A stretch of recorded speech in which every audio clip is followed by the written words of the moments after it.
An 8-year-old boy vanished without a trace during his own birthday party at his family home in Maple Hollow, Pennsylvania.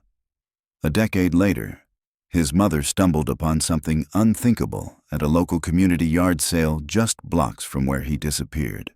A teal Game Boy covered in 3 familiar Pokémon stickers, the exact handheld device her missing son once cherished and never let out of his sight.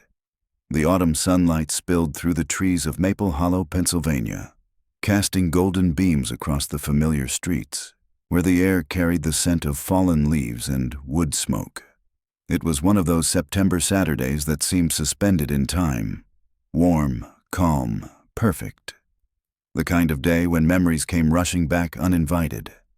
10 years had passed since that day, the day that shattered Elaine Whitmore's world and left it frozen in grief.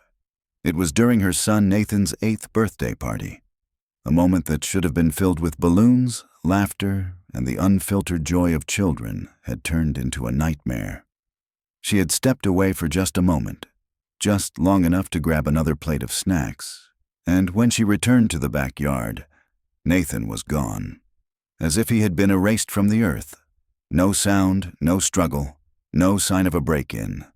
The police had swarmed the house for days. Search parties combed the woods. Helicopters hovered above, but no one found so much as a footprint.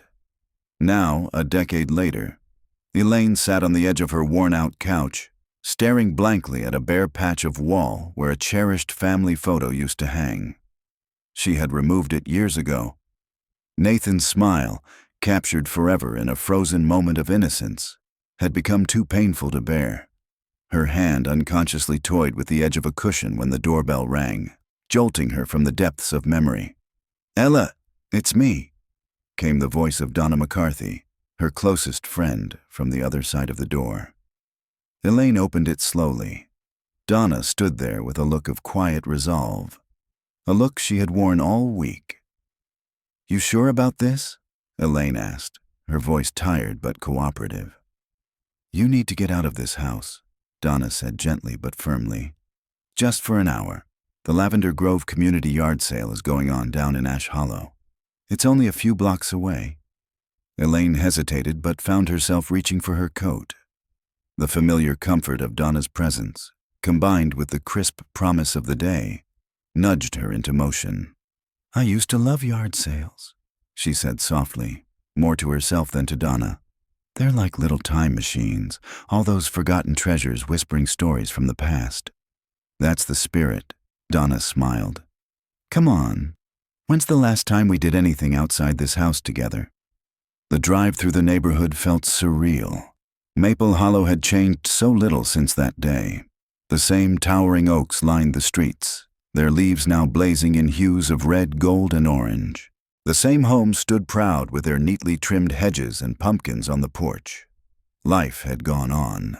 For everyone else, time had marched forward.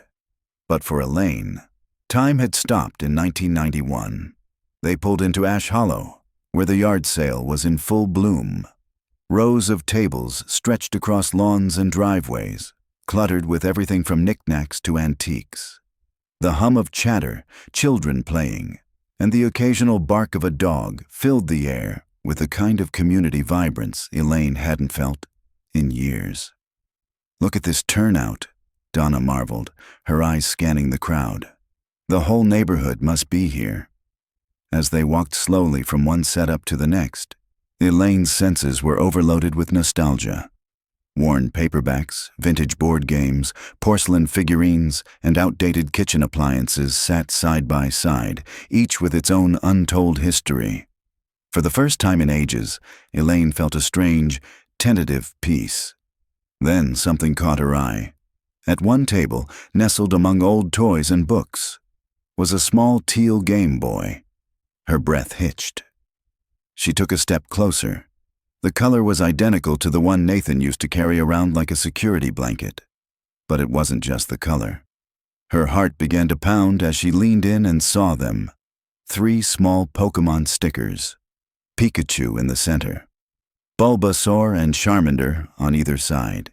Exactly the way Nathan had arranged them. Her hand trembled as she picked it up. Her throat tightened. "Nathan," she whispered. Donna, noticing her friend's sudden change, rushed over. "Elaine, what is it?"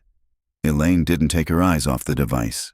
This is Nathan's Game Boy." Her voice was barely above a whisper, but now it trembled with emotion.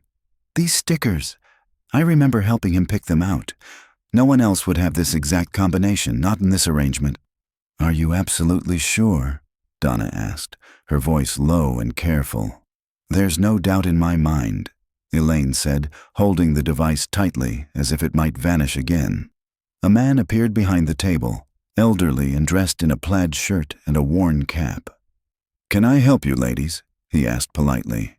But his expression changed when he saw Elaine's pale face and the way she clutched the Game Boy. "Where did you get this?" Elaine demanded, her voice rising in pitch.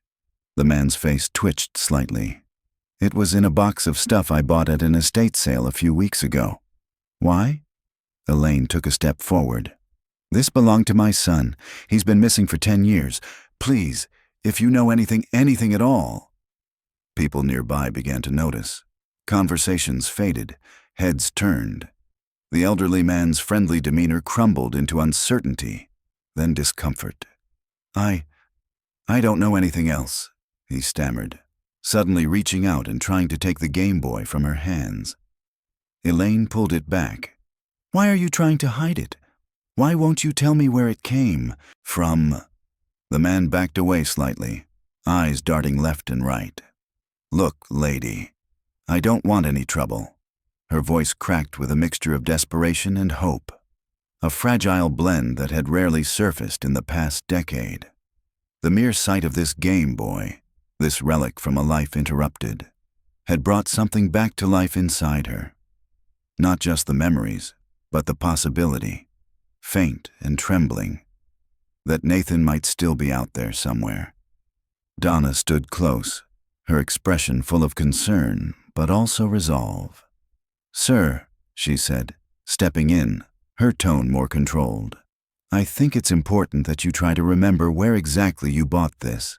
Even the smallest detail might help." The man looked flustered, clearly not expecting this kind of confrontation during an ordinary neighborhood yard sale. "I told you, it was an estate sale," he muttered. "Big house on the corner of Cranberry Lane. Lady passed away, and her relatives were selling off all her stuff. I just bought a few boxes. I didn't know there was anything special in them." Elaine's fingers clenched the Game Boy tighter. "What was the address?" He hesitated. I don't remember the number, but it was the brick house with ivy growing up the side. Can't miss it." That was all Elaine needed. She turned to Donna, her eyes burning with something fierce and unrelenting. Determination. "Let's go," she said. "Ela, maybe we should call someone." "No, I'm not waiting. Not again." With the Game Boy cradled to her chest like a lifeline, Elaine marched back to the car, her stride faster than it had been in years. Donna followed close behind, torn between worry and support. As they pulled away from the yard sale, the crowd slowly dispersed behind them, the incident becoming just another strange story to recount over dinner. But for Elaine, the world had tilted. The past was no longer closed. A new thread had been pulled, and she wasn't letting go, not this time. And somewhere, deep inside her, beyond the sorrow, past the pain, hope stirred. Donna reached out, placing a steadying hand on Elaine's shoulder, hoping to ease her friend's escalating distress. But Elaine was inconsolable. The sudden wave of emotion, 10 years of bottled-up grief, shock, and disbelief, washed over her like a tidal wave. Her knees gave way beneath her. She collapsed to the ground, trembling, tears streaming down her cheeks. A collective gasp rippled through the crowd gathered around the yard sale table. "I'm calling the police," the elderly man announced, pulling out his phone. His hands were shaking, though whether from indignation or fear was unclear. Within 5 minutes, the sound of tires crunching against gravel broke through the tension. A patrol car pulled up beside the curb. A young officer stepped out, surveying the scene with measured alertness. "What's going on here?" he asked, approaching the crowd. The elderly man, still clutching his jacket tightly, stepped forward. to explain first. This woman started making accusations, said I had her son's Game Boy. I've never seen her before in my life. She has no proof, and she tried to take it from me. The officer turned to Elaine, who was still on the ground, being supported by Donna. "Ma'am, are you all right?" Elaine looked up at him, her voice hoarse but steady. "Please, call the detective in charge of my son's case. His name is Nathan Whitmore.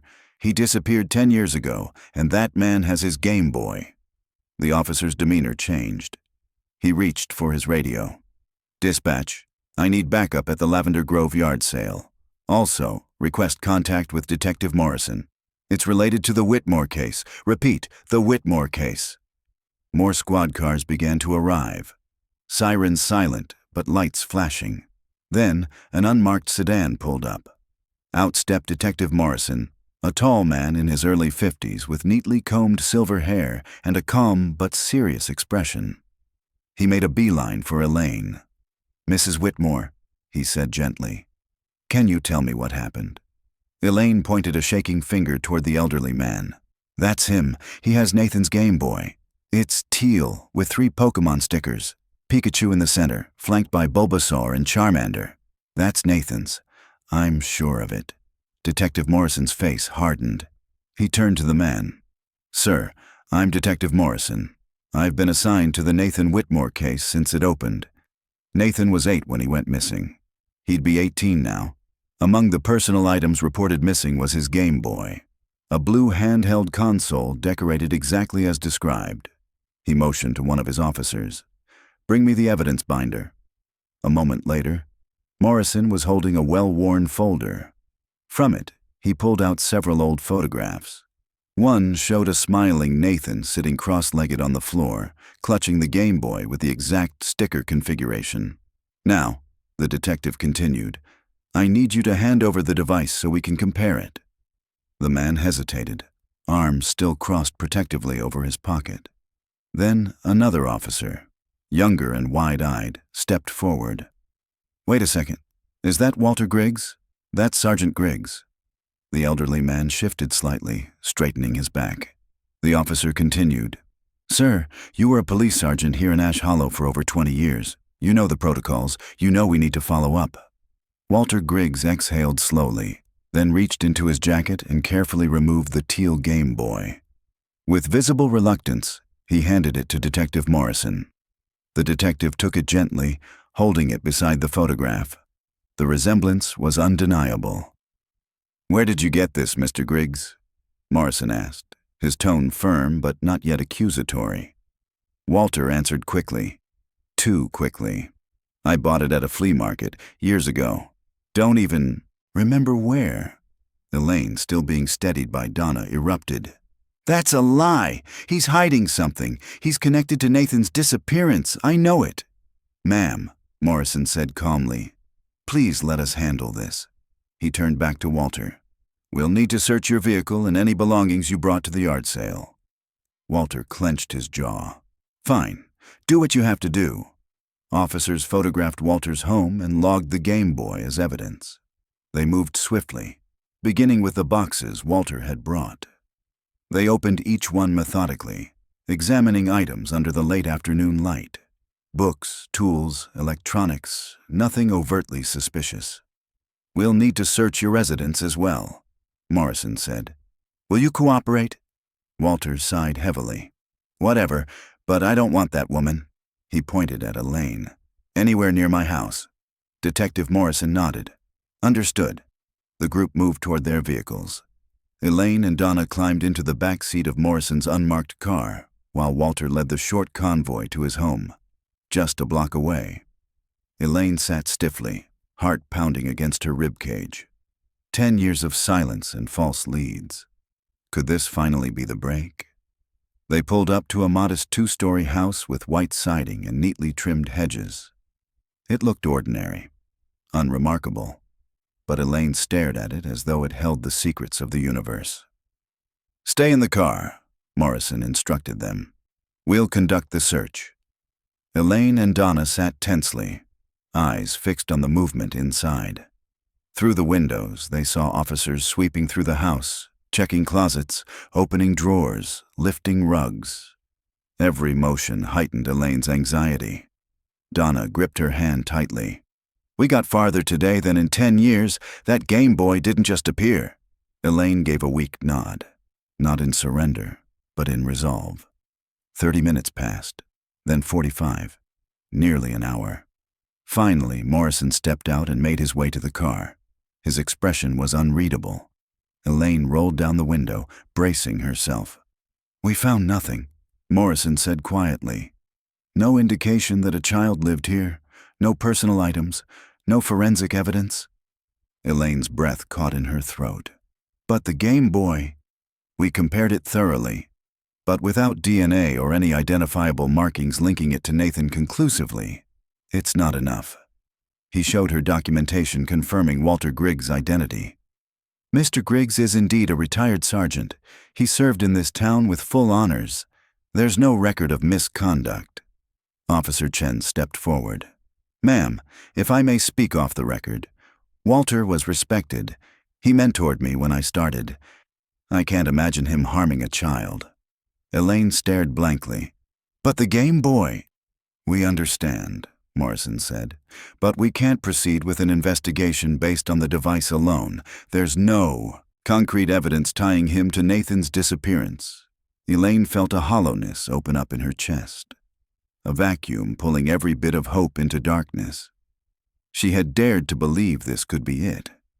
Donna leaned in. "This isn't the end." Detective Morrison nodded. "We'll test the device, look for prints, trace evidence. I don't believe in coincidences like this." And though her heart ached with disappointment, Elaine finally nodded. This wasn't over. As they made their way back toward the house, Elaine walked a step behind Detective Morrison. Walter Griggs stood on his porch like a statue, arms folded across his chest, his expression etched with irritation. He looked every bit the wronged citizen. "Mr. Griggs," Morrison said evenly, "we'd like your permission to keep the Game Boy in custody as potential evidence." Walter waved his hand dismissively. "Take it. I've got no use for the thing." His eyes narrowed as he looked directly at Elaine. "I was about to sell it anyway. Might have sold it to you if you hadn't started flinging accusations like I was a criminal." Elaine stood her ground. Her voice was steadier now, low but sharp. "That's my son's. It's evidence. I shouldn't have to buy back what's ours." Morrison stepped between them. "Mr. Griggs, can you tell us when and for whom you purchased this device?" Walter shifted on his feet. "I don't remember exactly. It was at a flea market years ago." He hesitated. Elaine caught it, that tiny hitch in his voice. "Bought it for my—" He paused, then finished. "Niece." Her breath caught. He had nearly said son. She glanced at Morrison. The flicker of recognition in his eyes told her he'd noticed it too. "Mrs. Whitmore," Morrison said, returning to his professional tone, "we'll need you to come down to the station to submit an official statement." Elaine nodded. She turned to Donna, who stepped forward and hugged her tightly. "Call me," Donna said. "Anything you need." Elaine stepped into the back seat of the police cruiser. As it pulled away, she looked back. Donna stood watching from the sidewalk. Walter remained on his porch, still speaking with the other officers, his face unreadable. The police station was a compact, familiar building. Elaine had been there too many times over the years. First for urgent interviews, then for check-ins that became less and less frequent as the case went cold. Inside, she was guided to a small interview room. A young officer typed diligently as she recounted everything. The questions were careful, methodical. She answered each one, occasionally pausing to collect her thoughts. By the time it was over, her hand was cramped from signing the paperwork. "I want to see the Game Boy again," she said suddenly. The officer hesitated but made a call. Minutes later, a forensic technician arrived with the device sealed in an evidence bag. She had kind eyes and a soft voice. "We can check it together," the technician offered gently. Elaine followed her into a lab room. It was cold and quiet, the faint hum of machinery filling the silence. The technician unsealed the bag, slipped on gloves, and placed the Game Boy carefully on the table. She inserted a pair of AA batteries. A soft electronic chime rang out as the screen flickered to life. Elaine gasped. "It still works," the technician observed. "There's a cartridge inside." She gently removed it and examined the label. It was faded, the letters worn. But Elaine didn't need to read it to know. "That's Nathan's," she whispered. "His favorite game. He took it everywhere." Morrison entered the room, his expression grave. "Mrs. Whitmore," he said, "this could have ended up in Griggs' hands through many channels. It's possible Nathan lost it, and it was picked up by someone else years ago." Elaine turned to him, her voice shaking. 10 years. And this is the first real thing we've found. It's not nothing. The technician looked at her. "We'll try everything, fingerprints, timestamps, DNA, but after so many years, the odds are slim. This device has been handled by too many people." Elaine nodded, her eyes locked on the console. She didn't accept the answer, but she understood. "You should rest," Morrison said. "We'll have an officer escort you home." Elaine agreed. As the car rolled through the quiet streets of Maple Hollow, she sat in silence. The officer tried to fill the silence with polite conversation, but she barely responded. Her thoughts were elsewhere. Walter's hesitation repeated in her mind. The way he nearly said, "son." The way he clutched that Game Boy. None of it sat right with her. And the Game Boy itself, those stickers. Nathan had placed them himself. She remembered him focusing so hard, trying to line them up perfectly. "Here we are, ma'am," the officer said gently as they arrived at her home. She thanked him and stepped out. The house was quiet, just as she'd left it. As the door closed behind her, the weight of the day hit her full force. She leaned against the wall, then slowly made her way to the kitchen. She filled the kettle and set it on the stove, her body moving on autopilot. She sat at the table, head in her hands. The calm day she'd planned with Donna had turned into a storm of emotion and confusion. Eventually she rose and went to the hallway closet. Inside, wrapped in a towel, was a photo frame. She unwrapped it and stared at the picture. Her husband, and Nathan. Smiling. Whole. She hung the photo back on the wall, where it belonged. The kettle whistled, breaking the silence. She poured hot water over a tea bag and carried it to the window. The mug warmed her hands as she looked out over the dim street. Walter Griggs had something to hide. That much was clear. The police might not have proof yet, but she wasn't giving up. The more Elaine thought about the day's events, the heavier the guilt weighed on her chest. She began to question everything. Had she overreacted? Had she made a scene that wasn't entirely justified? Her mind played it all back on a loop. The panic, the shouting, her collapse to the ground, the crowd of onlookers whispering as she screamed about her missing son and accused an elderly retired officer of unthinkable things. She could still see their faces. Strangers frozen in place, clutching coffee cups and vintage finds, eyes wide with shock. She had felt justified in the moment, driven by a mother's desperation. But now, in the quiet of her kitchen, with the late afternoon sun slanting through the window and the silence pressing in, doubt crept in through the cracks. The kettle began to whistle, a shrill sound that startled her from her thoughts. She poured the boiling water over a tea bag and watched the dark color bloom through the cup, tendrils of brown bleeding out slowly, staining the clear liquid. She took a sip, but the taste didn't register. Her thoughts were far too loud. Unable to sit with her guilt, she picked up the phone and dialed Donna. "Ella," Donna answered after the second ring, her voice warm with concern. "Are you okay? What happened at the station?" Elaine didn't answer that. "Are you still at the yard sale?" she asked, her voice flat but urgent. "Yes," Donna replied, clearly confused. "But I'm leaving soon." "Why?" "I want to go back, to see him again. Walter Griggs." There was a beat of silence. "Elaine, please," Donna said softly, concern threading her words. Don't do this to yourself. Not like that, Elaine replied quickly. I feel bad. I need to apologize. I made a scene. I humiliated him. That wasn't right. Donna sighed audibly on the other end. Are you sure this is a good idea? I need to do this, Elaine said. Her voice wasn't trembling anymore. It was firm, resolved. All right, Donna relented. I'll come get you. True to her word, Donna pulled into Elaine's driveway 10 minutes later.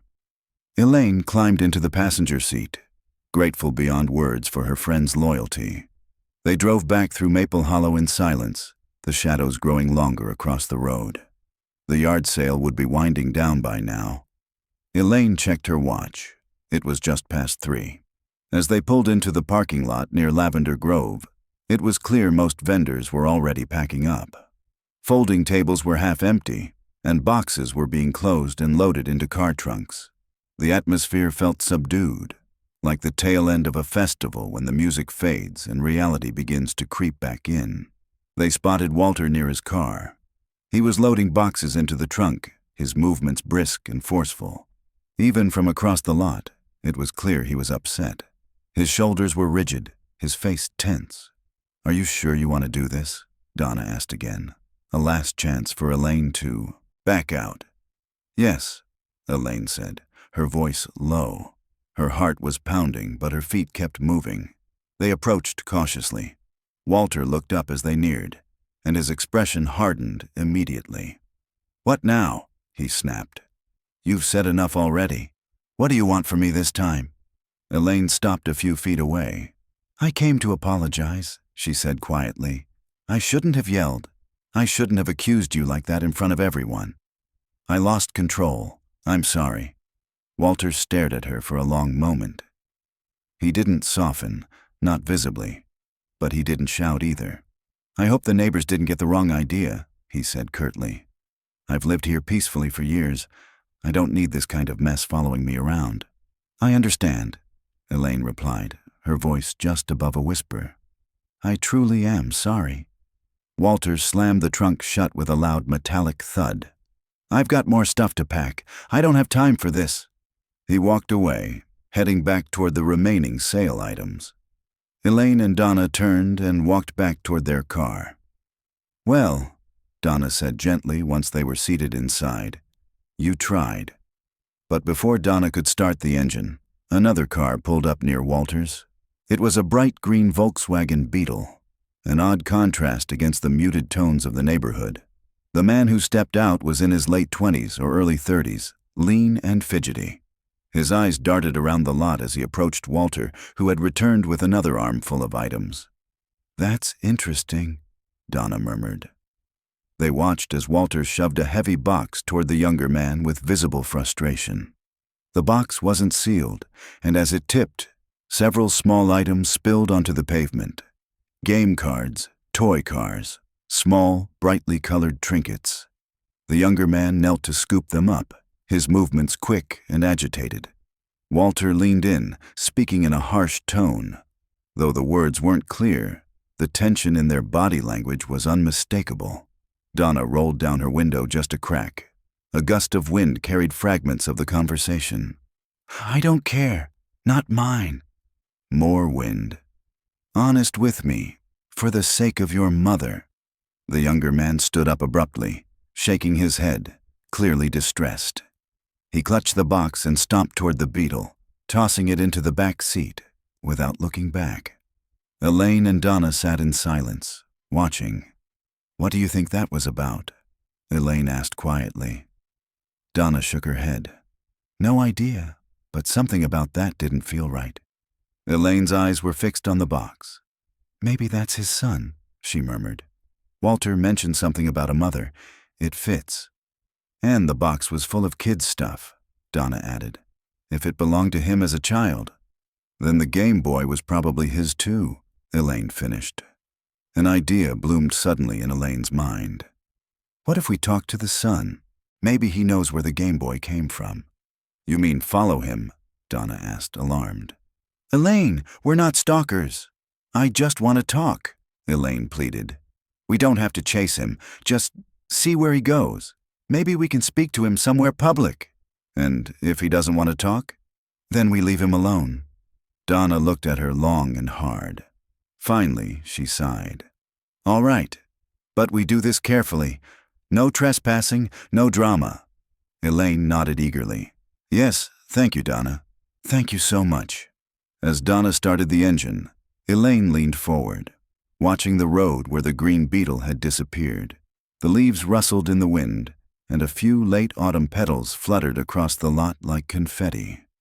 The entire scene felt surreal, like they were on the brink of something, teetering on the edge of a long-awaited truth. "We won't push him," Elaine said softly. "We'll just talk." Donna nodded, though her expression remained cautious. "And if it's nothing?" Elaine looked down at her hands, clenched tightly in her lap. "Then at least I'll know I tried." They pulled out of the lot slowly, keeping a respectful distance behind the green car. With every turn, every stop sign, the tension in the car thickened. The next few hours could change everything, or leave her with yet another unanswered question. But for the first time in years, Elaine felt something stir beneath the grief, a spark of purpose. She wasn't chasing shadows anymore. She was following a thread. Donna started the engine, pulling out of the parking lot and heading in the direction the green Volkswagen had taken. It wasn't hard to locate. The car's vibrant color and distinctive bubble shape made it easy to spot among the sea of muted sedans and SUVs. Donna drove with deliberate care, maintaining a respectful distance behind the vehicle to avoid raising suspicion. Elaine sat upright in the passenger seat, every muscle in her body tense, her eyes fixed on the green car ahead. "There," she said, pointing as the Volkswagen's right blinker lit up. "He's turning." They both watched as the car slowed and pulled into a small parking lot in front of an unusual-looking store. The building was painted entirely in black, with garish purple trim, standing out among the more traditional commercial storefronts. Halloween decorations filled the display windows, plastic skeletons, glowing pumpkins, fake cobwebs, and flashing signs. Donna muttered under her breath, "Damn it," as she realized she was in the wrong lane to turn. Traffic was building behind them, making a sudden lane change unsafe. "I missed it," she said, frustrated. "Can't turn in here without causing a mess." "It's okay," Elaine assured her, although she twisted in her seat, straining to keep the store in view. "Just find a spot to turn around. He might still be there." Donna drove a bit further before finding a safe break in the median. She executed a careful U-turn and started back toward the novelty shop. Elaine's hands were clenched tightly in her lap, her nails digging into her palms. "Hopefully, we're not too late," Donna said as they neared the parking lot. But as they approached, they saw the young man exiting the store in a hurry, carrying 2 large shopping bags. He looked over his shoulder briefly before quickening his pace toward the green Volkswagen. Before Donna could turn into the lot, the Volkswagen suddenly roared to life and shot backward out of its parking spot. The abrupt motion startled them both, and Donna slammed on the brakes to avoid a collision. "What the hell?" Donna exclaimed. "Did you see that? He didn't even look! Just reversed like a maniac!" The Volkswagen tore out of the parking lot, turning sharply back onto the main road and accelerating quickly. "Should we keep following him?" Elaine asked, heart pounding. Donna hesitated, then gripped the steering wheel tighter. "That was reckless, but yeah, let's see where he goes. We're keeping our distance this time." She pulled into traffic, staying farther back than before. The Volkswagen was weaving between cars, clearly trying to make up time or shake off a tail, though Elaine wasn't sure which. Then came the warning bells. Sharp, metallic, unmistakable. The red lights flashed, and the railroad crossing gates began to lower. The green car, now a few vehicles ahead, shot through the tracks just before the arms came down. "No!" Elaine gasped, watching helplessly as the car disappeared across the tracks. Donna slammed the brakes, stopping just short of the barrier. The train horn blared in the distance, and within seconds, a long freight train thundered past in front of them. "Of course," Donna muttered. drumming her fingers anxiously on the steering wheel. "It's a long one." Car after car rumbled by. Tankers, flatbeds, graffiti-covered boxcars. The noise was deafening, and each second stretched into eternity. By the time the train cleared and the barriers lifted, the green Volkswagen was long gone.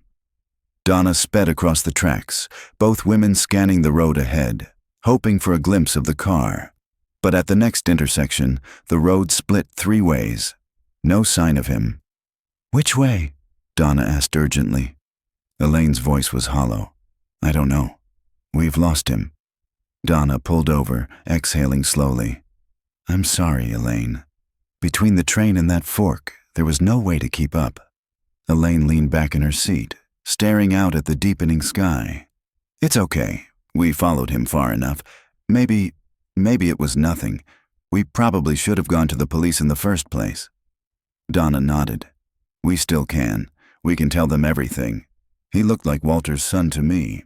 They'll have to ask him questions if they want to follow up." They turned around and drove back toward the store, now fading into early twilight. Elaine found herself staring at the quirky storefront as they passed. "Maybe we should go in," she said suddenly. Donna glanced at her. "Why?" "I don't know. I just feel like we should." Donna raised an eyebrow. "Elaine, what are we hoping to find in a party store?" Elaine gave a small shrug. "I don't know. Maybe nothing, but if I still had Nathan, we'd probably be shopping in a place like that this time of year." Donna's expression softened. "You're right. We were supposed to have a normal day out, remember? Halloween's coming up. My niece's birthday's in a few weeks, too. Let's take a look. Might as well make something of the day." She turned into the parking lot and found a space. They stepped out and walked toward the entrance. A young employee crouched near the curb, smoking a cigarette. He looked up and smiled. "Hey there," he called, raising the cigarette in greeting. "I'll be inside in a minute to help you, ladies." They entered through a heavy glass door into a dimly lit interior that immediately transported them somewhere else entirely. It was like walking into a haunted carnival. The walls were lined with racks of elaborate costumes, vampires, zombies, pirates, and creatures that defied categorization. Latex masks with grotesque faces hung from hooks, empty eyes peering down. "Wow," Donna murmured, picking up a bottle of fake blood from a shelf. "They go all out." Elaine wandered past fog machines and animatronic props that growled or jumped when she walked by. One particularly large werewolf made her startle. "This place is insane," she said. But her thoughts kept returning to the young man. Why had he come here? What had he bought? What was in those bags?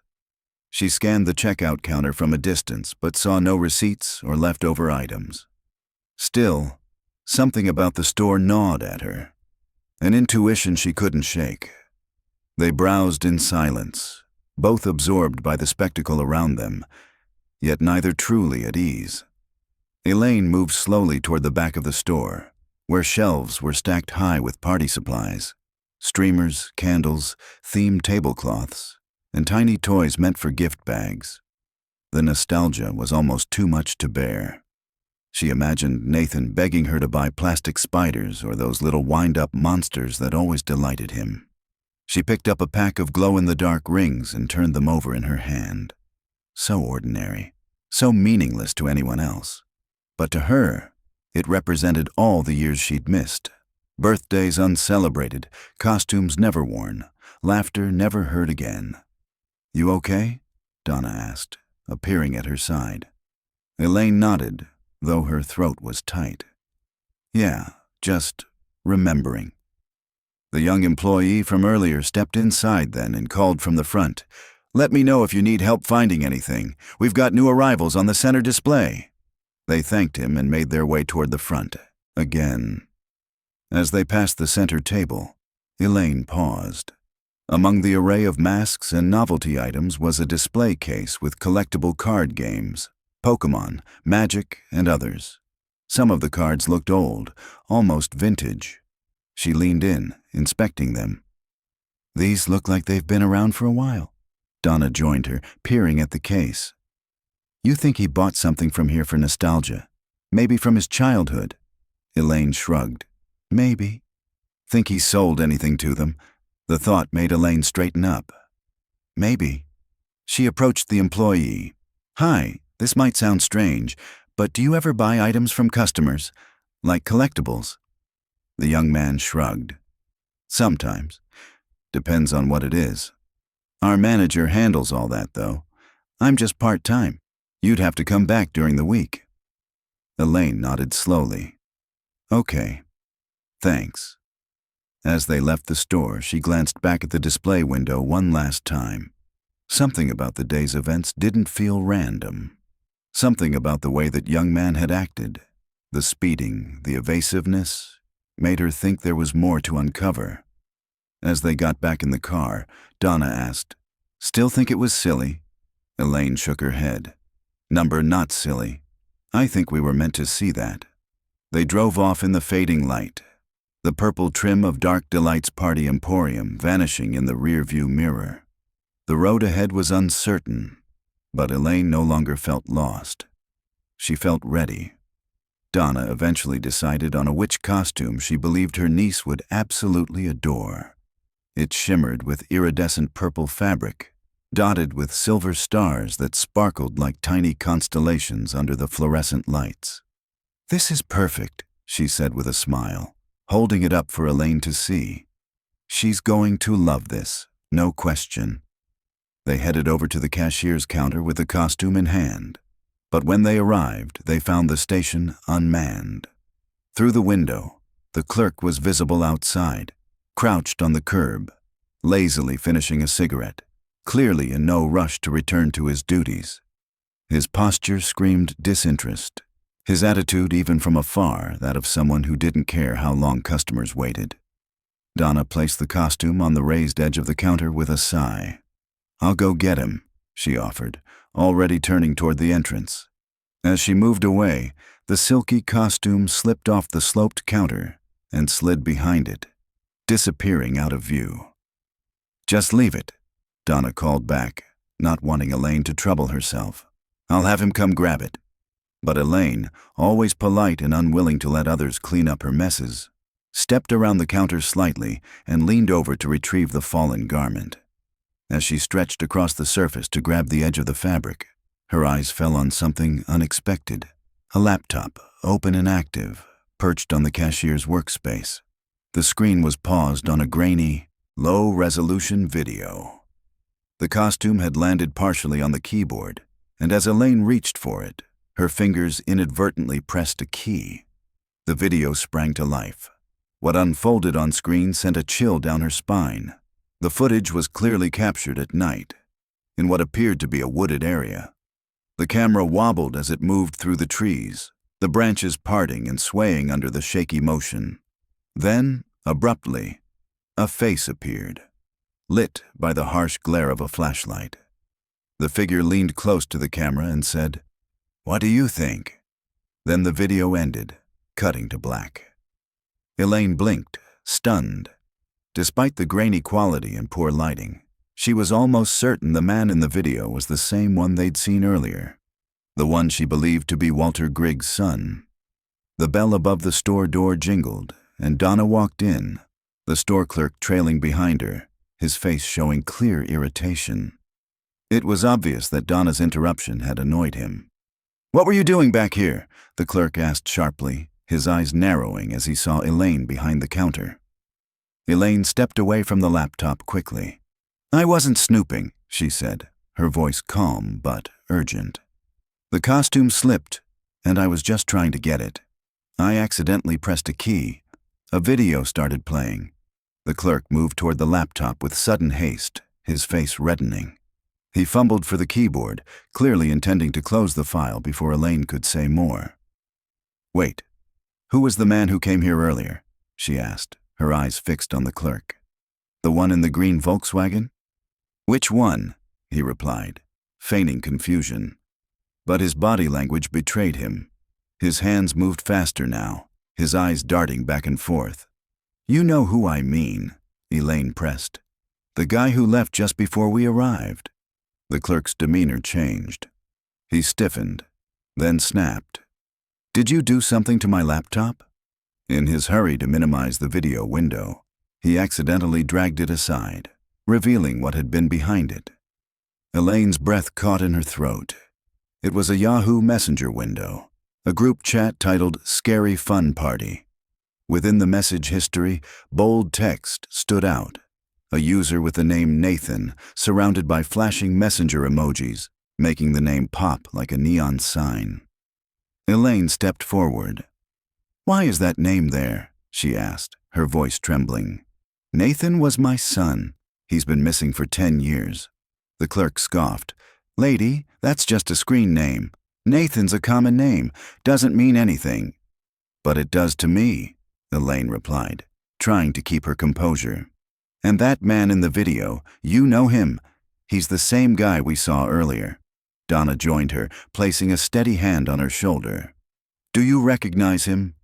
"Because the police do. They've been investigating Elaine's son's disappearance, and this morning, there was a break in the case. One. That leads directly to that man's father." The clerk turned pale. His hands trembled as he moved away from the laptop, no longer trying to shut it down. "What does that have to do with me? I just sell Halloween gear." "Then why do you have a video of that man?" Elaine asked. "Why is the name Nathan in that chat? And why were you so quick to hide it?" Donna added, "Look, we're not accusing you of anything, but what we found this morning suggests that man, Derek, I think his name was, is involved. Or someone in his family is. You might have information that helps.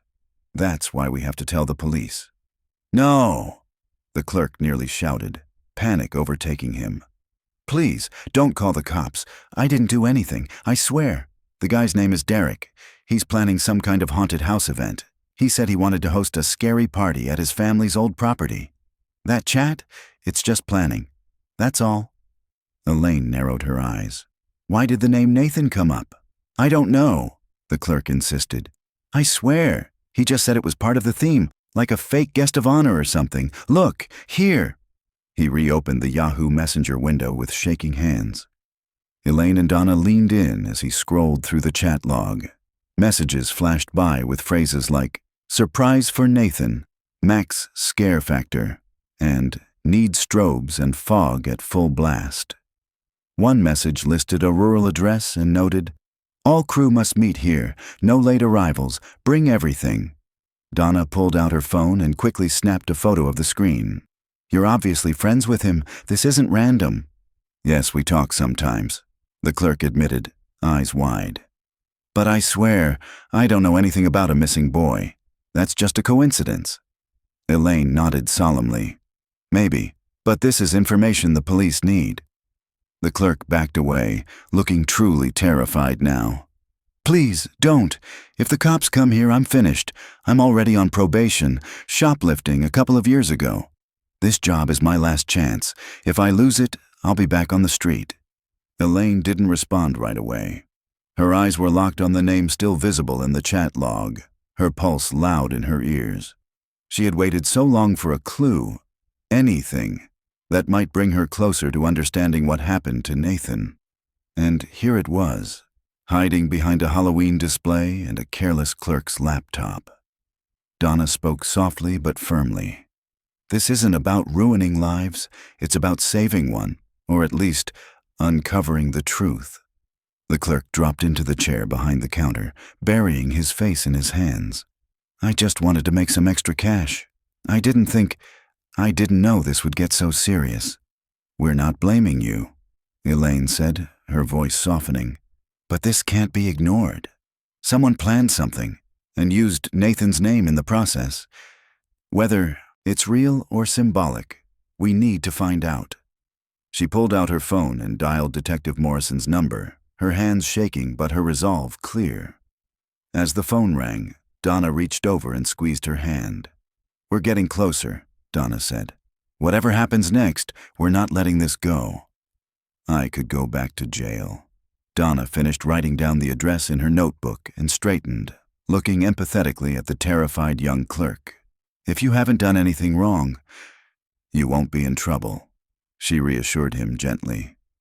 By that point, Elaine had already pulled out her cell phone, her hands trembling from a mix of fear, relief, and precarious hope. She dialed the police station, her voice catching when someone picked up. "This is Elaine Whitmore," she began. "I need to report something related to my missing son's case. I've discovered a video clip and chat messages referencing my son Nathan. They mention an address tonight. I believe something is about to happen." She rattled off the address, a remote property outside town, and described everything they had found. The video, the chat, the conversation. As she spoke, the young clerk slumped against the counter, staring at the floor, as though the weight of the moment had crushed him. Donna stayed by Elaine's side while she completed the call. The clerk watched both women with a pleading, vulnerable look, scared of the fallout, yet relieved that the story would finally move forward. No more than 15 minutes later, multiple police cruisers descended upon the parking area outside Dark Delight's Party Emporium.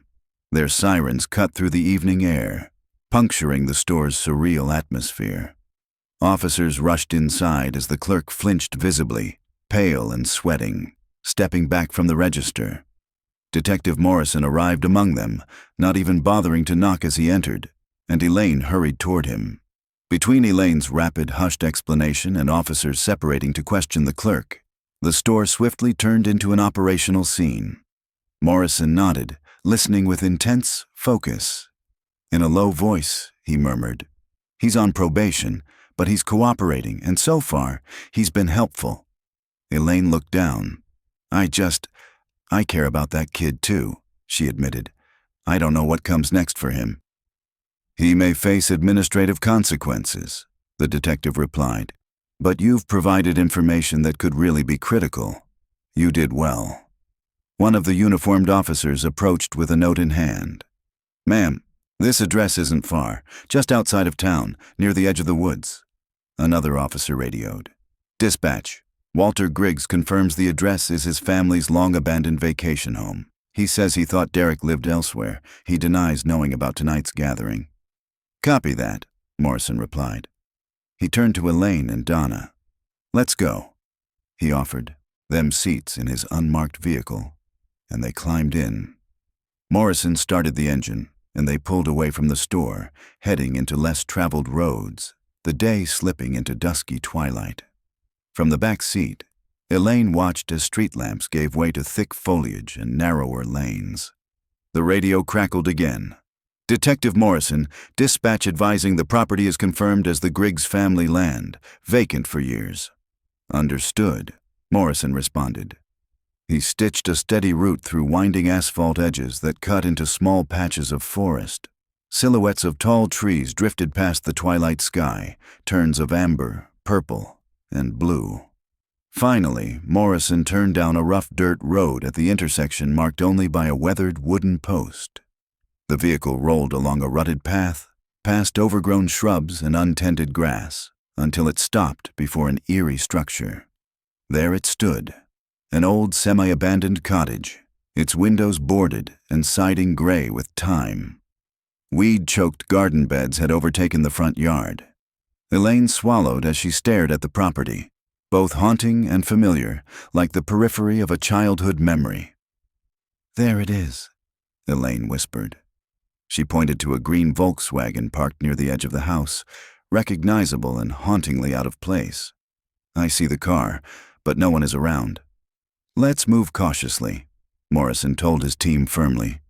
Officers streamed out of their cars with weapons held but not aimed, training their lights on the property. Elaine felt every muscle tense, but she couldn't stay back. Detective Morrison ordered, "Stay in the vehicle," but the words felt hollow to her. She quietly pressed Donna's hand. Step by step, they followed at a distance. Officers made their way to the front door, which had swung slightly open, creaking in the silent breeze. "Police!" several voices called. "Anyone inside?" There was no answer. Officers moved through the musty foyer, boots crunching over old floorboards. Despite warnings to stay outside, Elaine and Donna moved closer, drawn by an instinctual pull. The house smelled of dust, decay, and memories that lingered in the air. From the rear of the property, a distant murmur drifted. Voices, laughter, perhaps even screams. Elaine grabbed an officer's arm. Through a broken back window, she saw flickering lights in the woods behind the cottage. The officer placed a steady hand on her shoulder. "You must stay here, ma'am. This is official business now." Elaine reluctantly nodded. She stood beside Donna as detectives and uniformed officers streamed out of the house and spilled into the forest. What came next shattered the dusk. "Police! Everyone's hands visible!" barked the commanding voice. The artificial screams and music ceased abruptly. The undergrowth rustled. Confusion and fear erupted amid the trees. Elaine heard the crackle of the police radio. Commands, requests for backup, orders for medical support. It sounded urgent, close, overwhelming. Then, without warning, the officers emerged, leading 5 individuals through the shrubbery to the front yard. They were dressed in grotesque zombie costumes, rotted flesh, torn clothing, exaggerated gore, all vividly real under the headlights. Elaine recognized one face among them, Derek. His eyes snapped to her as he shuffled forward, expression raw with anger and disbelief. "I told you you'd see me again," he spat, as officers lined them up and cuffed their hands behind their backs, reading their rights. Derek glared at Elaine. "Who are you? You think you know anything? You ruined everything." Elaine took a breath and stepped forward, defiance steadier than fear. "I'm Nathan's mother," she said softly. "Your dad's a suspect. I've waited 10 years for something real." Officers separated Derek from the others. Morrison reached Elaine's side and gently guided her aside. She watched as Derek continued to glare, then kicked dust at her car wheel as he was loaded into a cruiser. Elaine turned to Donna, feeling tears threatening. Donna squeezed her hand. "He made it. You made it happen." Detective Morrison approached, looking tired but careful. "Derek and the others are in custody. We'll need statements. You did the right thing." Elaine exhaled slowly. Night had fully descended. Flashing lights blinked across the lawn of the Griggs property. There were still so many questions. And now they had faces, names, possible links. But tonight, for the first time in unimaginable years, someone had been found. Not her son. Not yet, but found nonetheless. Elaine nodded, voice firm. "Let's move forward." Derek's glare cut through the gathering dusk like a blade. His sneer was twisted with fury, and as the officers restrained him, he spat at the ground near Elaine's feet. "I think you're the one who kidnapped my son," she said, her voice low but unwavering. That accusation hung heavy in the air. The tension cracked around them like electricity. "We were just having fun," Derek snapped back, venom in his tone. But it was a hollow defense, one that dissolved the moment the officers yanked him away toward the police cruisers. The others, equally disheveled and clearly rattled, were escorted with little resistance. The eerie night seemed to close in around them as the police vehicles began pulling away, blue and red lights casting warped shadows against the overgrown trees and the weather-worn cottage. Elaine stood frozen for a moment, heart thudding against her ribs, when another officer approached, urgency written across his face. "Ma'am," he said quickly, "we found a young man in the woods. He gave us the name Nathan, but he's extremely distressed. He refuses to come out. We were hoping. Maybe you could try." Her legs nearly buckled beneath her. Donna, standing just behind her, reached forward and caught Elaine's elbow before she could stumble. "Go," Donna whispered firmly. "I'll be right here. Go get your boy." Elaine followed the officer without hesitation, moving through the decaying backyard and into the thickening trees behind the cottage. The forest was dense, but the path was lit by swaying police flashlights. About 50 yards in, near the edge of a makeshift fire pit still smoldering with faint embers, she saw him. A figure huddled on the ground, arms wrapped tightly around his head, rocking slowly. "They're all zombies," he kept muttering, his voice thin and shaking with fear. "You're gonna kill me. I should have listened. I should have stayed down there." He was trembling so hard his entire body shook. A dark stain streaked down the front of his jeans, a clear, involuntary sign of overwhelming panic. Around him, officers stood silently, not knowing how to approach without worsening the boy's state. None of them dared mock him. The terror was too real. Elaine stepped forward slowly. Her breath caught in her throat. Though the boy was older now, taller, his body more filled out than the child she remembered. Something in the slope of his shoulders, the curve of his ears, the set of his jaw. It was him. "Nathan," she said softly, crouching beside him. "Nathan, it's me. It's Mom. I'm here. You're safe now. I'm your real mother. I've never stopped looking for you." There was a long, painful pause. Then slowly, he looked up. His face was streaked with tears and dirt. His hair clung to his damp forehead. His eyes were wild with confusion, his breath coming in sharp, shallow gasps. But when he looked at her, really looked at her, his expression flickered. Recognition. Elaine gasped softly. It was him. Despite 10 long years, she would have known him anywhere. His eyes, those were still her Nathan's eyes. One of the officers spoke in a hushed tone behind her. "He's under the influence of something, possibly a hallucinogen. Pupils are huge, classic signs of fear-induced psychosis." Nathan flinched as a flashlight beam passed overhead. "Don't let them take me," he said, recoiling. "They'll turn me. They'll make me one of them. It's the end of the world. They took people for experiments." Elaine reached for his hand, wrapping it gently in her own. "Shh," she whispered. "There are no zombies. There are no experiments. You're not in danger anymore. I promise." He stared at her, trembling. "How do I know you're real?" "I'm real," she said, tears welling in her eyes. "I remember your 3rd birthday party, the one with the dinosaur cake. You used to make me sing the Pokey rap every night before bed. You always fell asleep before the Jigglypuff verse." His lower lip quivered. Slowly, Nathan let her pull him into an embrace. He clung to her like a lifeline, burying his face into her shoulder.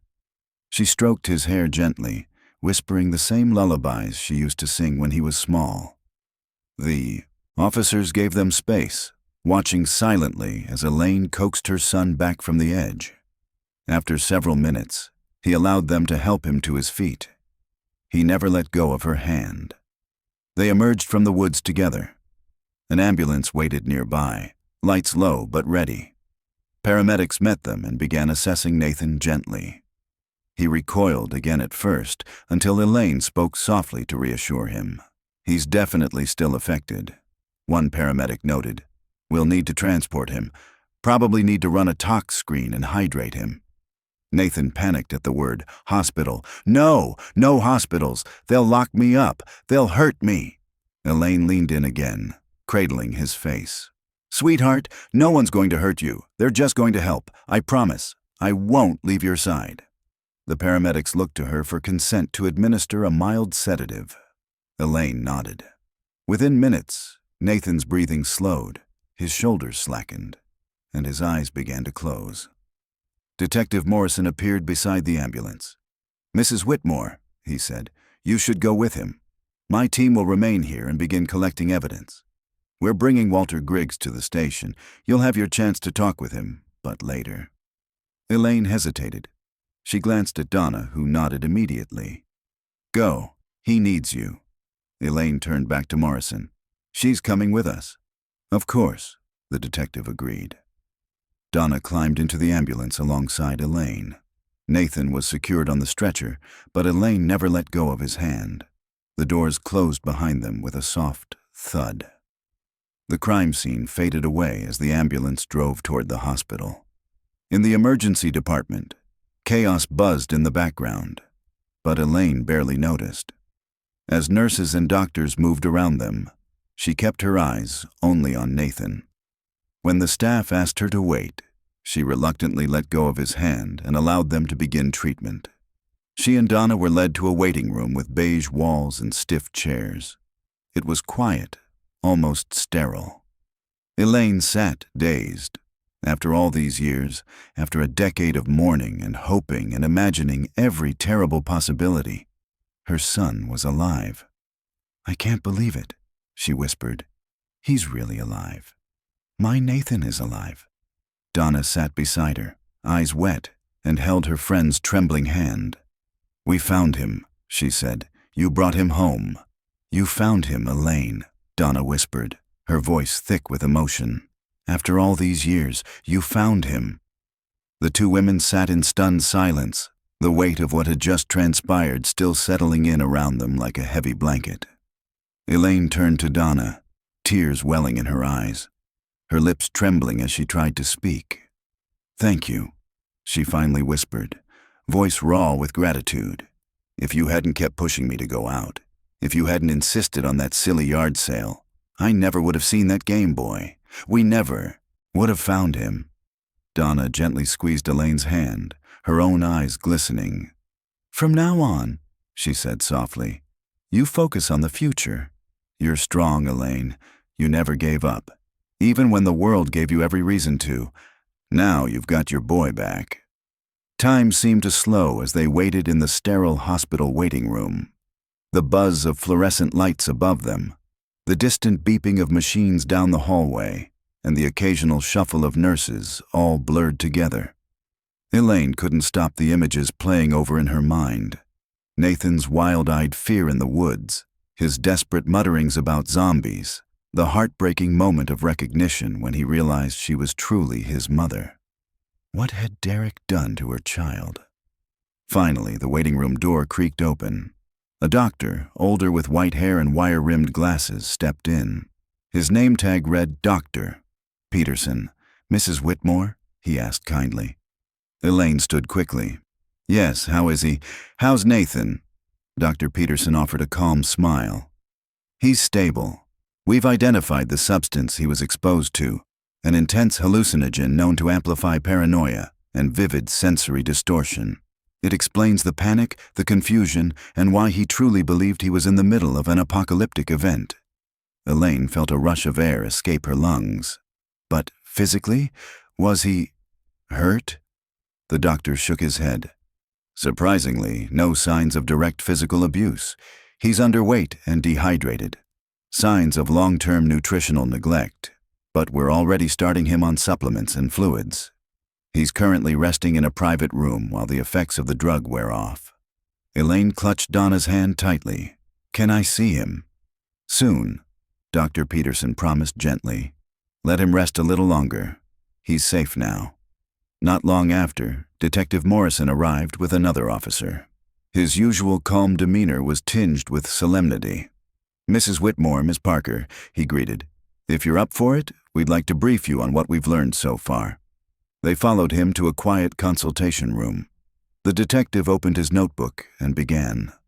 "We've gathered enough preliminary evidence to confirm much of what we suspected," he began. "Derek Griggs, Walter's son, was the one responsible for Nathan's abduction. He admitted as much during his initial questioning." Elaine's throat tightened. "He admitted it?"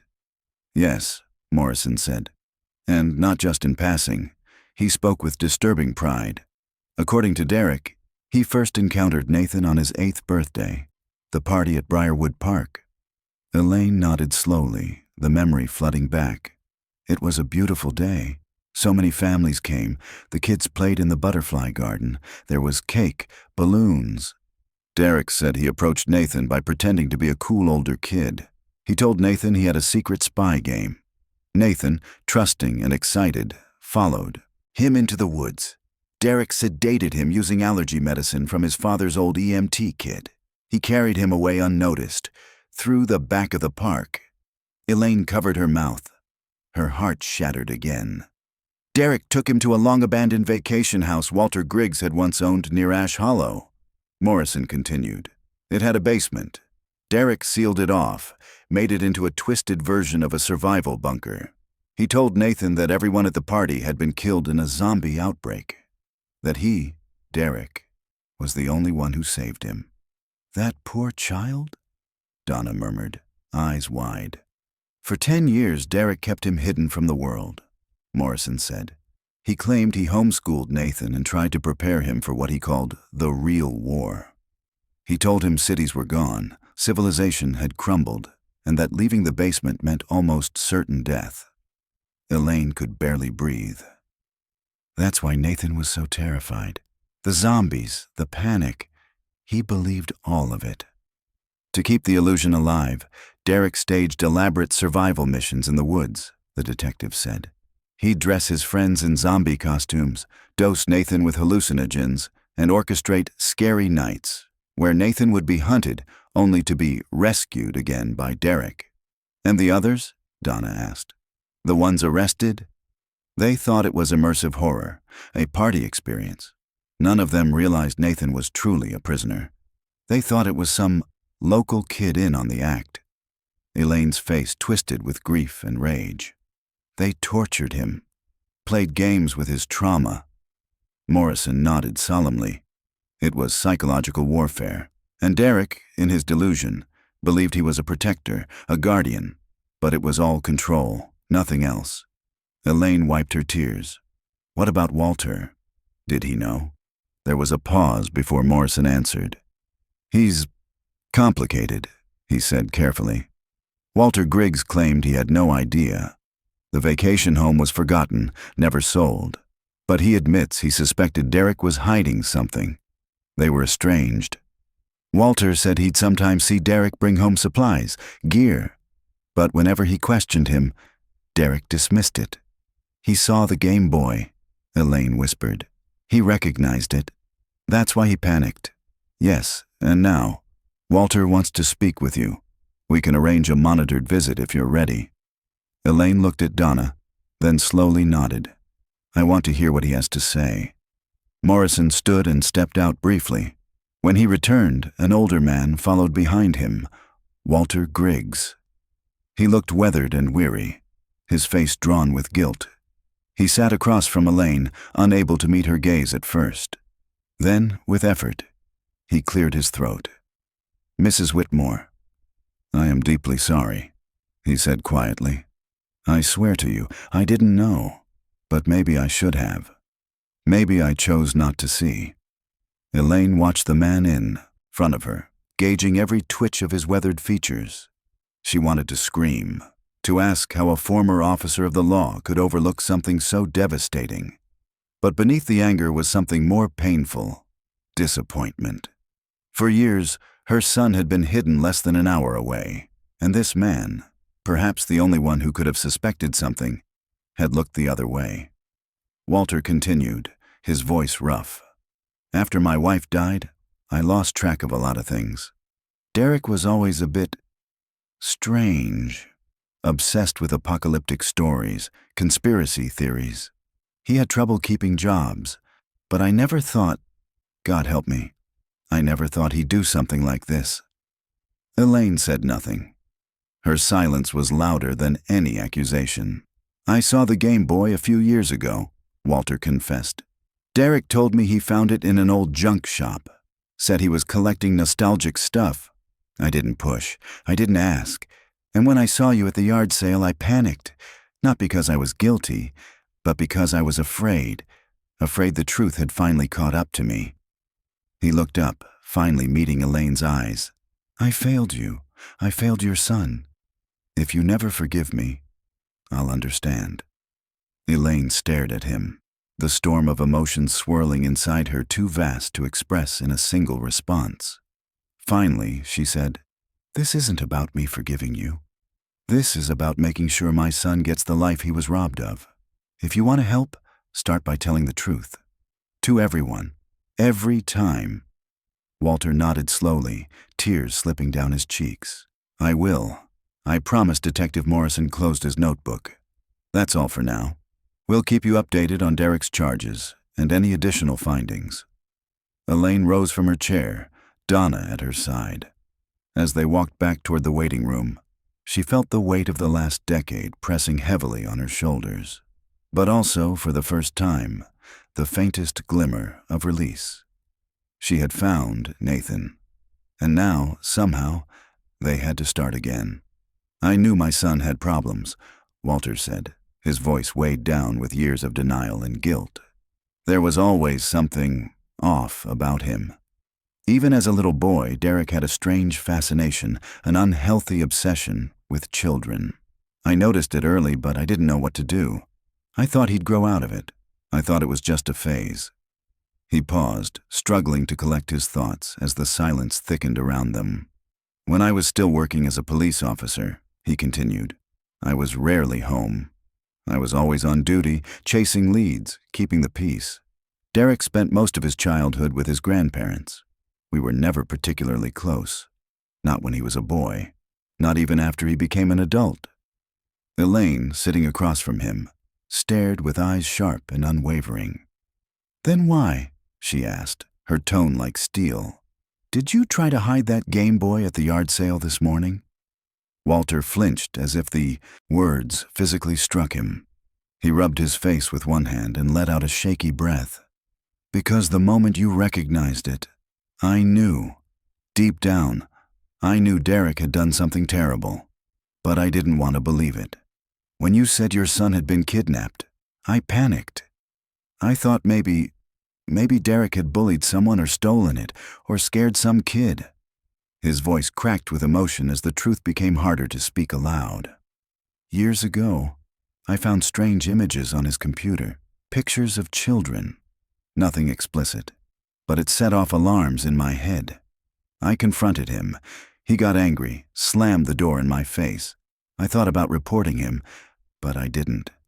I couldn't bring myself to believe my son might be dangerous. Walter's voice dropped to a whisper. I was wrong. I didn't want to see it. And because of that, he stole 10 years from your son. I sincerely apologize for this morning, for my cowardice, for what Derek has done. There aren't enough words in the world to make it right. Elaine gave a small nod, her face pale but composed. The room was heavy with silence, each person lost in the enormity of what had been revealed. Detective Morrison broke the silence. We've already started processing Derek and his accomplices. His friends, the ones at the so-called party, are cooperating. And the store clerk, Tony. Elaine blinked, her attention shifting. What about Tony? He seemed scared, but he helped us. Morrison nodded. Tony is on probation from an unrelated shoplifting charge. He was terrified we'd send him back to jail, but from what we've gathered, he didn't know Nathan was being held captive. Derek had approached him through the store, bought props and decorations, talked about a themed event. Tony helped with some designs, thinking it was part of his job. He never attended the party, and he certainly didn't know the truth. Right now, he's cooperating fully. A knock interrupted them. Dr. Peterson entered with a warm smile on his face. Mrs. Whitmore, he said. Nathan's awake. He's asking to see his mother. Elaine jumped to her feet so quickly that her chair tipped backward, nearly hitting the wall. She didn't stop to apologize. She followed the doctor swiftly down the corridor, her heart pounding, every step feeling like it took her closer to a miracle. Nathan's room was dimly lit. Curtains were drawn. The steady beep of a heart monitor was the only sound. There he sat, upright in bed, his face gaunt but alert. He looked so much like the child she remembered, and yet so different. 18 now. A man in body, but lost, frightened. When Elaine entered, he stared at her, uncertain. Nathan, she said softly, stepping closer to the bed. He studied her face. You said you're my mother? Elaine nodded, tears escaping her eyes. Yes, sweetheart. I'm your mom. I don't remember much, he said slowly. I was 8 when he took me. I remember your voice, though. You used to sing to me. And when I was scared, you had this calming way of speaking. Elaine sat gently on the edge of the bed, taking his hand in hers. That's right. I sang you lullabies every night. Every single night. Nathan's eyes darted toward the door, then the window. His breathing quickened. But Derek said the world ended. He told me zombies ate everyone. He said, you were gone. Oh, my love, Elaine whispered, gripping his hand tighter. None of that is true. There are no zombies. The world is still here. I've been looking for you, Nathan, for 10 years. Every single day. Dr. Peterson stepped in quietly from the doorway. The trauma Nathan's endured is significant, he said. He'll need professional therapy, perhaps long-term, but his memory may return, piece by piece. It's going to take time. Elaine nodded, not taking her eyes off her son. I'll be with you every step of the way, she promised him. We've got 10 years to reclaim. Birthdays, Christmases, your first day of high school. We'll make new memories together. Nathan squeezed her hand, hesitant but present. I want to believe you, he said. I want to believe it's over. It is, Elaine whispered. You're home now. You're safe. For the first time in a decade, she held her son in her arms, fragile, shaken, but alive. Her faith had carried her through 10 years of darkness, and at last, her hope had brought her baby back.